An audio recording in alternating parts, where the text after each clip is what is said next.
I believe in being genuine. I'm known as a funny guy, which is a label I wear proudly. And I always enjoyed making people smile and having people there make me smile. And I never had really any other personality besides being funny, being able to console people. But that ain't my goal. I grew up in a home, isolated from like most of my friends and like everyone because I was on a farm and it was like in the outskirts. And my personality really came from there, but it didn't start as me being funny and also annoying. But I was always by myself, in all honesty, because I couldn't really be myself around parents or family because they'd always have these standards on you, and I never really liked that. So I stood silent for most of my life. And I did have my brothers, but they tend to do the same thing too. They would dictate how everything is done, like to the core. And I remember like one day I just decided to stop hanging out with them because it was just ridiculous. I was kind of tired of it. And this led me to be more independent, but also more lonely since, well, I didn't have friends. And I wasn't like lonely like someone's watching some sad Simpson edits with like XXX Tentacion playing over it because they think they're so sad. But deep down, I was always, craving some sort of relationship. I felt like this for a really long time, like a really long. Oh my, like I think sixth grade to like fifth or sixth, because I didn't really have like fifth to fifth, actually fourth. But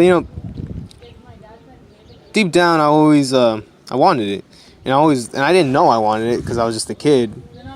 So I tried coping by being friends with the teachers or being the ideal student. And I realized how pointless it is and how fake it was because I really wasn't doing it for myself. I was doing it for them. And I didn't want to be like that. And I was also really dumb and I didn't like reading. I hated reading. But I did all that because I wanted, some sort of friend or relationship. And I realized how ridiculous it was. So I just got up, started walking during lunch and, recess. And I always noticed these group of kids just always playing freeze tag. And I remember my body just instinctively going up and just my mouth saying, "Can I play?" So from then on, I had friends. Finally, had a group of friends. And like that's when the real self, my genuine self came out. And I wasn't silent anymore. I was funny, but also super annoying. And you can ask anyone in Woodson, and they will tell you that I used to be so silent and then one day just started talking. And that is really accurate. And I never shut up from then on. And that made me more confident because I wouldn't change for anyone or anything unless, I knew I was doing something wrong. And I never tried to censor myself. I felt actually whole. And that's all came from like my friends because they gave me a place where I can actually say and do what I want. It was mostly just ridiculous things, funny jokes, inappropriate jokes, saying bad words, and it was just all so great. I felt truly like myself in those moments, and it felt like I punched my hand through an egg, but like I'm a moth in the egg, and then the egg's all bleeding out and stuff, and like I was like, damn, I'm out. And then, like, I just get up and the egg's like, no. And I'm like, yes. But yeah, that's how I felt. I felt just free.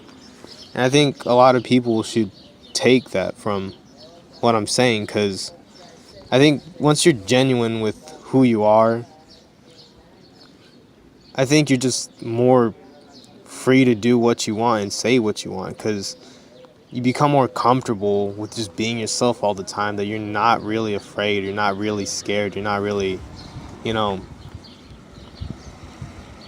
you're just not on the pedestal. And I think that's just great. I think we should all just be a little bit more genuine with ourselves and just act the way we want to.